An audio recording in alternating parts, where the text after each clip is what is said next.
Hello, Anthony. Hello, Claudine. So on April 26th, you and I attended a hearing in Washington, D.C., reviewing the unintended consequences of the Foreign Account Tax Compliance Act. During that hearing, Professor Elise Bean testified. She was the minority expert witness to talk about why FATCA was great. Right. Chairman Mark Meadows said to her, "Can you please give me 3 recommendations on how to improve the legal framework of FATCA?" During the hearing, she gave 2, and she's also now provided an additional 3. So let's go over those. The 2 that she provided at the hearing: number 1, FATCA penalties. One key concern related to FATCA includes the sometimes large penalties imposed on those who violate FATCA disclosure obligations or fail to pay taxes owed. She's a little wrong there. Yeah, FATCA disclosure obligations are completely independent of your income earned abroad. Yes. So it doesn't matter. You could have no income, you could have a loss, you still have disclosure requirements, and that's where FATCA is sort of independent. And sort of the criticism is that FATCA and a lot of these foreign reports are independent if there's actually any tax due. Right. And it's also some of the concern of the information sharing, a lot of the information shared with the IRS on foreign accounts has information that has nothing to do with income. And this is one thing I was thinking about recently. You know, like there's legitimate reasons why you want to keep your affairs secret. Ex-spouse, someone looking to kill you, someone looking for information about you. You really don't want them to know where you're keeping your money. And some people just simply put money in a bank account. A checking account. Checking account makes no income. So why possibly could the IRS be interested in that information? I just want to have a bank account where it's safe, where nobody knows about it. Well, if you have a checking account in the United States that has no income, the IRS doesn't get a 1099. If you have a checking account overseas, and maybe the reason why you have it overseas is to protect it from that crazy person in the U.S. who's trying to get you, well, that gets shared to the IRS, even though that has no income tax information whatsoever. Okay, so her suggestion is consideration could also be given to eliminating penalties on Americans living abroad who, when they file an overdue or incorrect tax return, are found to owe no federal tax. Again, they're not trying to pay tax. Right, and it's also what would be really nice is if we could do a retroactive consideration, because there's people who have been essentially scared into paying their life savings away because of these savings. And a lot of these people who made disclosures before this streamlined compliance procedure was announced, and they were actually the first people to come forward, and they were just as inadvertent as the people coming forward today, maybe even more so, yet they have been ruined by a process that gave them no option. It was like, well, you better do this. You better pay this 27.5% penalty or maybe 50%. Otherwise, you might get criminal charges and the sky's the limit on what you can do. So they've been scared into that. And so what about those people? Maybe we should take a look to say, yeah, those penalties we got from you, that's not so nice. Maybe we should make a refund procedure for those people who did act inadvertently. Number 2, issue duplicative forms.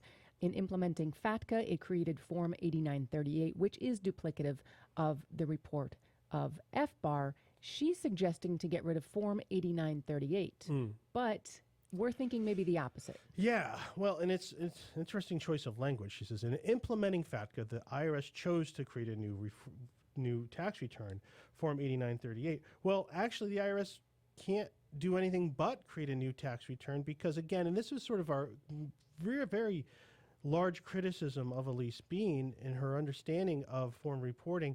She keeps conflating the two issues of FBARs come from Title 31. FATCA is Title 26, completely different areas of law, completely different administration.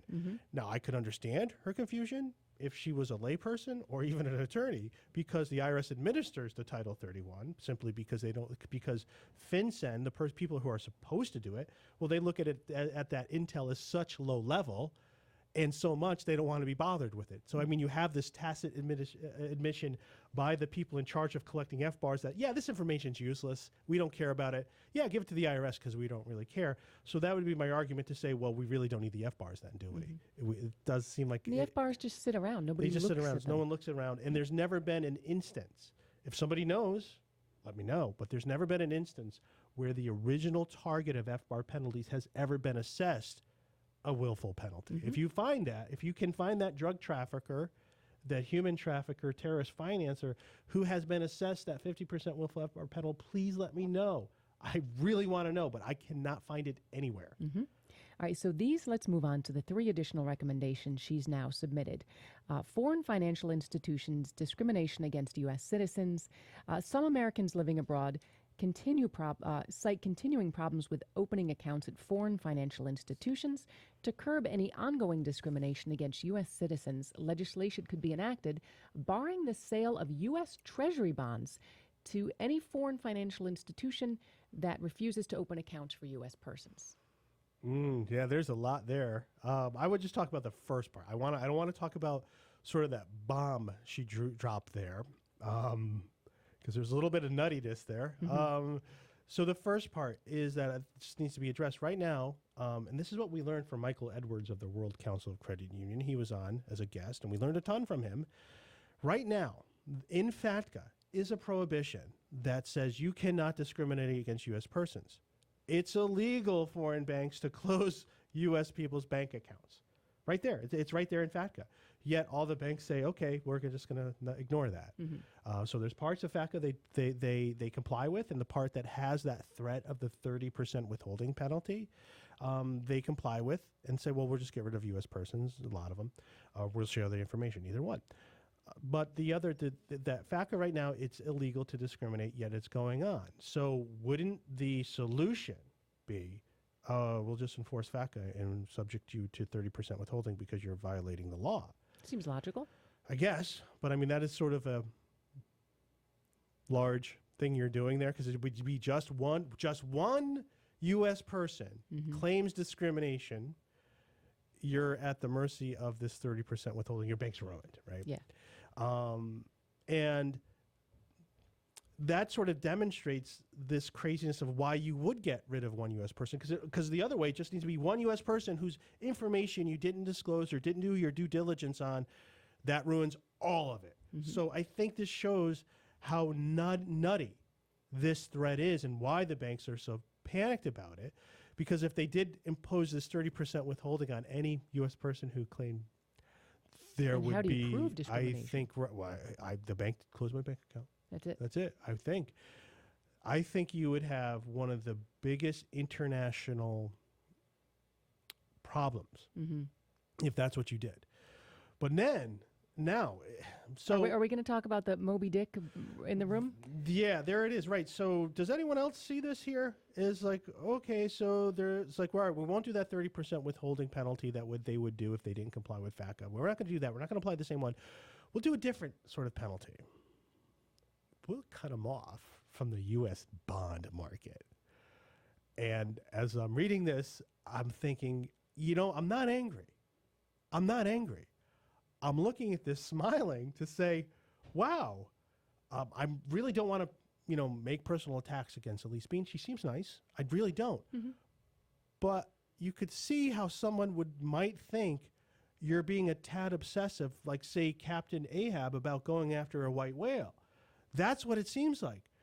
I don't give a damn what it costs to get this foreign information and make FATCA work. I don't care what it takes to make FATCA work. I will drop now that's a nuclear bomb, right? I mean, dropping a nuclear bomb to cut off foreign banks from the U.S. bond market?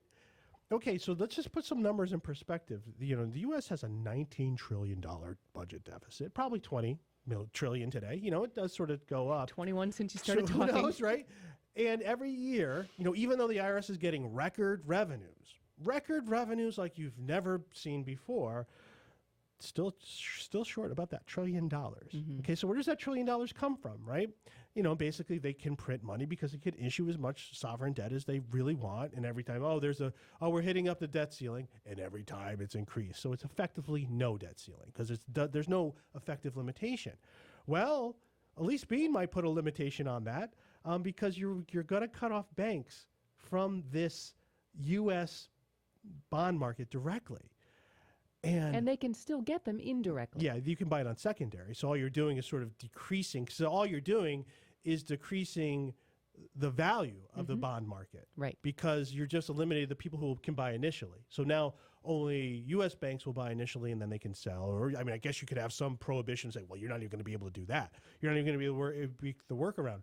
What if the banks take you up on that to say, all right, well, we've run the numbers and we've concluded that the risk of having just that one U.S. person that claiming, that one U.S. person making that claim isn't worth it. So, yeah, we're just going to continue. We're going to continue to discriminate and violate FATCA. I understand you guys are going to cut us out of the U.S. bond market. Fine. And we'll have to deal with that because there's going to be a cost to that, but it's not going to be a ruinous cost of a 30% withholding penalty.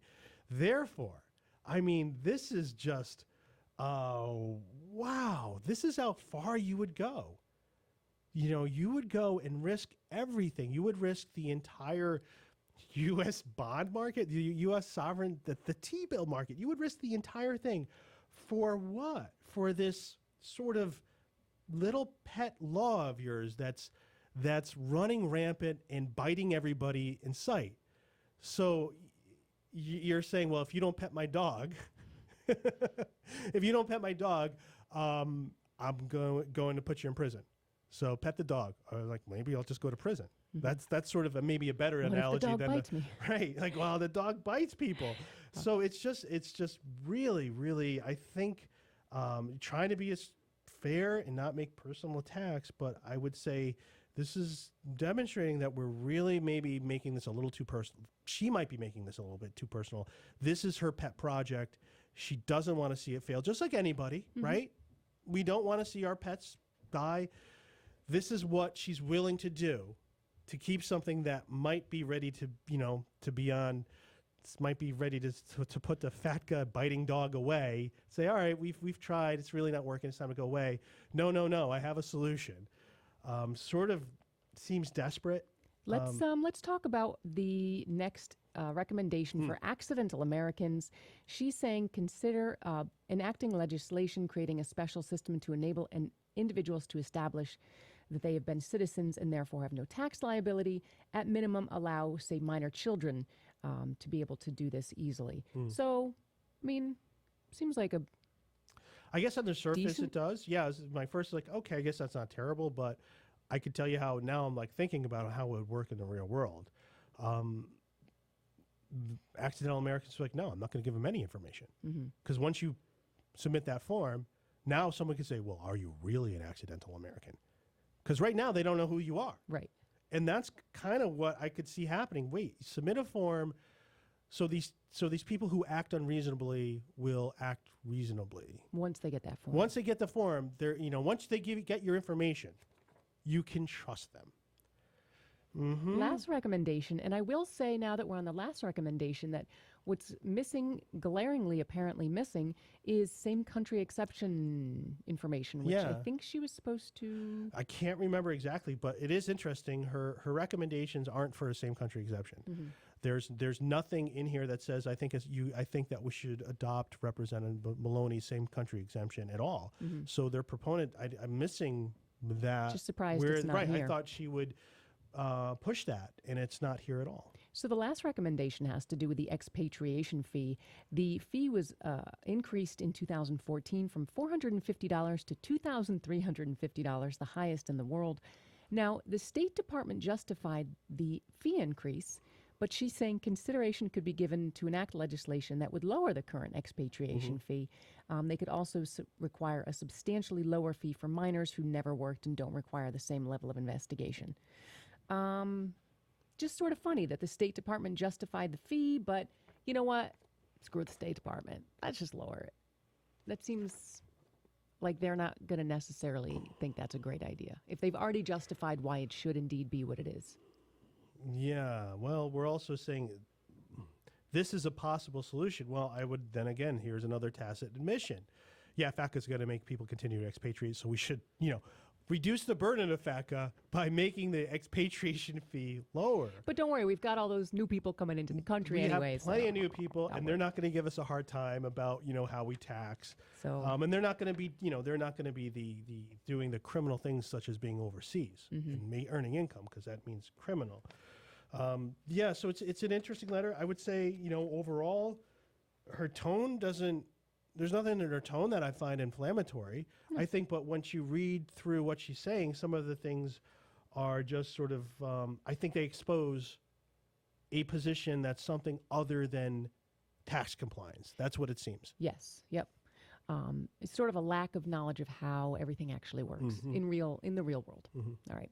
Well, we want to thank you so much for watching. You can like and comment below. You can also contact us if you have any questions at 888-727-8796. And make sure you subscribe to our channel so you keep getting more awesome tax updates. Thanks for watching.